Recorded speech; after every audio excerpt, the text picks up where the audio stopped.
Hello students, welcome to my class. तो आज मैं स्टार्ट कर रही हूँ 2.4 का English 2.4 free vision for India. Okay, तो इसके सारे क्वेश्चन आंसर्स हम देखेंगे। तो उसके पहले आप अगर चैनल में नए हो तो चैनल को सब्सक्राइब कर दो और आने वाले वीडियोस ज़रूर देखो, फ्रेंड्स के साथ में शेयर करो। वीडियो अच्छा लगा है तो एक लाइक ज़रूर करना। तो चलिए अभी हम स्टार्ट करेंगे वार्मिंग अप एक्सरसाइज से। सो फर्स्ट क्वेश्चन है, read the preambles of the constitutions of India. तो इंडिया का जो अपना प्रीएम्बल है उसे रीड करने के लिए कहा गया है और दिया है given in your text book. तो टेक्स्ट बुक में जो प्रीएम्बल दिया है उसे रीड करना है। मैं आप लोगों को वो भी दिखाती हूँ कहाँ पर है। Pick out words that refers to the following. और यहाँ पर कौन से वर्ड्स हमारे आए हैं, ब्रदरहुड के लिए कौन सा आया है, फ्रीडम के लिए कौन सा वर्ड है, ये फाइंड करने के लिए कहा गया है। तो पहले मैं आप लोगों को आंसर्स दे देती हूँ। Brotherhood, fraternity, freedom, liberty, earnestly and seriously, solemnly, fair and impartial treatment. एक दिया है इक्वेलिटी, एक जैसा ट्रीटमेंट के लिए क्या होता है, equality. Having the supreme authority, sovereign, unity and oneness, integrity, a promise made to someone, resolve। Okay, अभी मैं आप लोगों को बताती हूँ प्रीएम्बल हमें कहाँ पर दिया होता है। तो आप देखोगे कि टेक्स्ट बुक के जो फर्स्ट पेजेस होते हैं उसमें आप देखोगे यहाँ पर कॉन्स्टिट्यूशन ऑफ इंडिया है और प्रीएम्बल है। तो इसे आप लोग ज़रूर स्कूल में रीड करते होंगे और आप लोगों ने पूरा रीड किया भी होगा, प्रेयर के टाइम पे होता है। तो इसमें ये सारे वर्ड्स आए हुए हैं, ठीक है। तो जस्ट आप लोगों को एक इन्फॉर्मेशन देने के लिए मैंने बता दिया है। अभी नेक्स्ट क्या है यहाँ पर, second, finite and non finite verbs. तो ये जो है ना, जब हम लोग अभी इंग्लिश वर्कशॉप करेंगे तो इंग्लिश वर्कशॉप में यहाँ पर हमें फाइनाइट इनफाइनाइट वर्ब्स दिए हुए हैं। वो टाइम पर मैं आप लोगों को एक्सप्लेन करूँगी कि उसके आंसर्स कैसे फाइंड करते हैं, ठीक है, एक क्वेश्चन में। चलिए अभी वो हो गया है, उसके बाद हम स्टार्ट करेंगे इंग्लिश वर्कशॉप। फर्स्ट क्वेश्चन है, complete doctor APJ Abdul Kalam's profile with information picked from the lesson. तो लेसन में से जो इन्फॉर्मेशन मिला है उसके according we have to fill this. तो ये आंसर मैंने आप लोगों को स्क्रीन के ऊपर दिया है। इसमें क्या क्या दिया है, प्रोफाइल है तो किसके नाम से है ये, डॉक्टर APJ अब्दुल कलाम। तो जिसके नाम से प्रोफाइल होता है वो लिखते हैं। फिर टाइटल लिखना है, प्रोफेशन क्या था उनका, ब्रांच ऑफ साइंस क्या है, important positions in government field, then his 3 visions for India. ये सब एक्सप्लेन पूरा डिटेल में दिया हुआ है। ओके, नेक्स्ट है second question, using a dictionary. Internet मतलब आप डिक्शनरी यूज़ करो, either you can use internet. Note down the main difference between. तो डिफरेंस बिटवीन फाइंड करना है यहाँ पर। A developing nations and the developed nation, मतलब जो नेशन डेवलप हो रहा है और जो ऑलरेडी डेवलप्ड हो गया है, इसका डिफरेंस क्या है, that you have to write here. तो इसके आंसर्स भी मैंने दिए हुए हैं। तो ये थर्ड देखिए, थर्ड का क्वेश्चन है, find the evidence from the lessons and right in your own word. तो यहाँ पे हमें एविडेंस फाइंड करने के लिए कहा गया है, जो प्रूफ होते हैं वो फाइंड करने के लिए कहा गया है। और हमें क्या करना है उसके बाद, उसे यहाँ पे write in your own word. तो India respect the freedom of others. तो ये हमें यहाँ पर अभी इसके आंसर्स भी पूरे स्क्रीन के ऊपर दिए हुए हैं, तो उसके अकॉर्डिंग आप लोग इसके आंसर्स नोट कर सकते हो। ओके, 5 क्वेश्चंस हैं। Then will see, pick out some sentences from the lessons that convey a general truth. मतलब जिससे हमें जनरल ट्रुथ पता चलता है, ऐसे हमें यहाँ पे सेंटेंस लिखने के लिए कहा गया है। तो यहाँ पर देखिए, if we are not free no one will respect us. अगर हम फ्री नहीं है तो कोई हमें रिस्पेक्ट नहीं करेगा। तो यहाँ पर एक सेंटेंस दिया हुआ है, तो ऐसे सेंटेंस आगे के मैंने आप लोगों को यहाँ पर दिया हुआ है स्क्रीन के ऊपर। क्वेश्चन नंबर 5 है, find out from the internet the poem song of youth by doctor APJ Abdul Kalam. तो यहाँ पर ये जो है क्वेश्चन, इसका आंसर आप लोगों को ऐसे दिया है कि हमें फाइंड करना है इंटरनेट से। ए है, copy it down in your notebook and right it theme in your own words. Okay, तो इसका जो थीम है आप लोगों को ओन वर्ड में लिखना है। तो इसका आंसर आप लोगों को दे दिया है।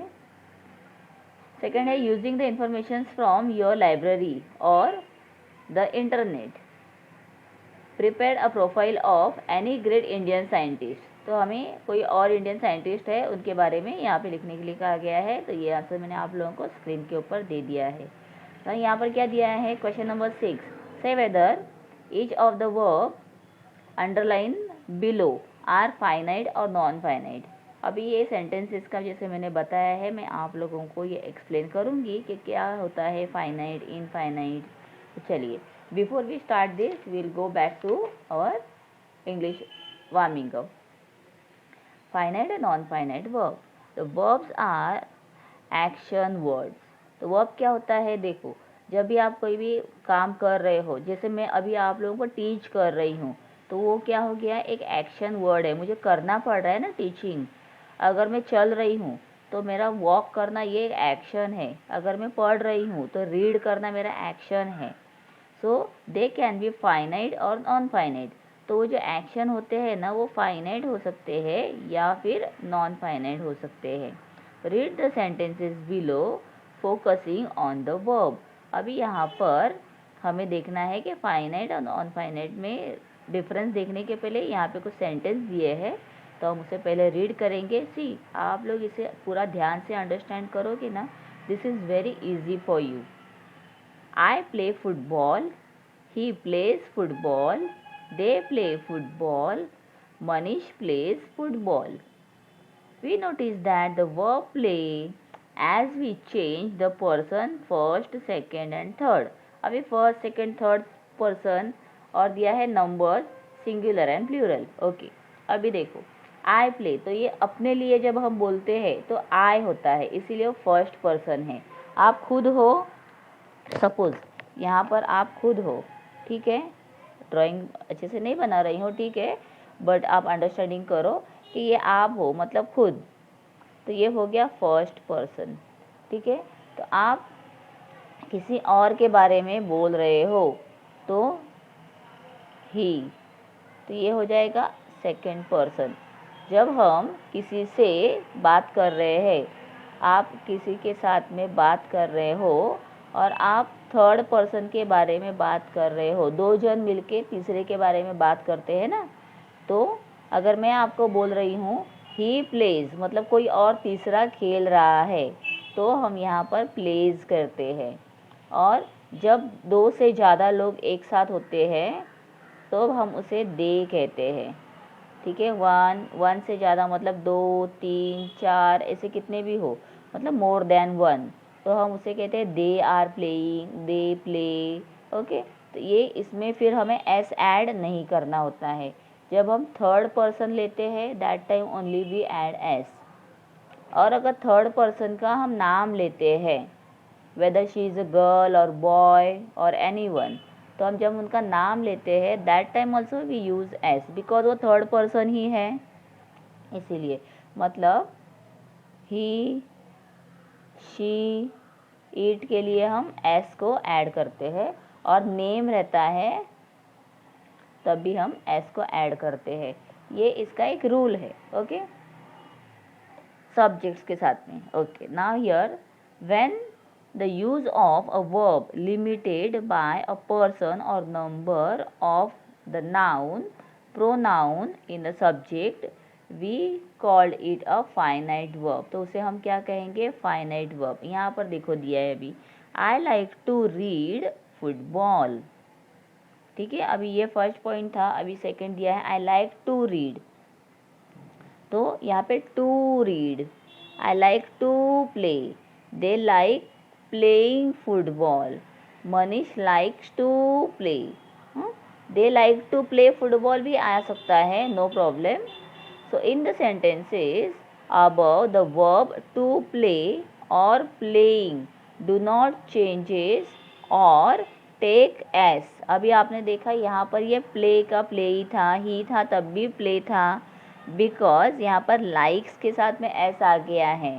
समझ रहे हो यहाँ पर क्या चेंज हुआ, तो जो वर्ब है उसके साथ में कुछ चेंज नहीं हुआ है। मेन वर्ब लाइक्स है ना, तो इसीलिए यहाँ पर ये ऐसे ही रह गया। इसका चेंज हुआ, ये एज इट इज़ रहा है, तो इसमें एस और एस नहीं जोड़ा गया है after them, even when we change the person और नंबर ऑफ द सब्जेक्ट। जब हम सब्जेक्ट नंबर या पर्सन चेंज करेंगे फिर भी वो चेंज नहीं हो रहा है। To plus verb, to plus ing आ रहा है, टू प्लस en आ रहा है, टू प्लस ed आएगा, हैविंग आएगा, प्लस क्या आएगा, वर्ब आएगा, फिर भी हैविंग के साथ में प्लस आएगा verb, having, I have done, I have gone, और ed आ सकता है, are not limited by their subject. So such verbs are called non finite verb. तो वो वर्ब्स क्या होते हैं, नॉन फाइनाइट, और जिसमें हमारा चेंज होता है नाउन वर्ब, वो होता है फाइनाइट। ठीक है, कितना सिंपल है। तो चलिए अभी हम यहाँ देखकर ट्राई करते हैं, समझते हैं। Here we lack the confidence to see as a developed nation. तो देखो यहाँ पर मैंने आंसर आप लोगों को स्क्रीन के ऊपर दे दिए हैं। Phrases and clauses. तो फ्रेज और क्लॉज देखना है यहाँ पर। Study the underline group of word. चलो क्या दिया है, ही रोट अ, चलो तो फर्स्ट क्या दिया है, he wore a shirt made of cotton. He wore a shirt which was made of cotton. मतलब देखो दोनों का मीनिंग सेम है, बट क्या हो रहा है, सिर्फ चेंज हो रहा है। ही वोर अ शर्ट विच जो बना है कॉटन से। Are you sure of your innocence, are you sure that you are innocent. मतलब तुम अपने इनोसेंस से श्योर हो, सेम मीनिंग दोनों का। थर्ड दिया है, this is the exact reason for this failure, he is failure.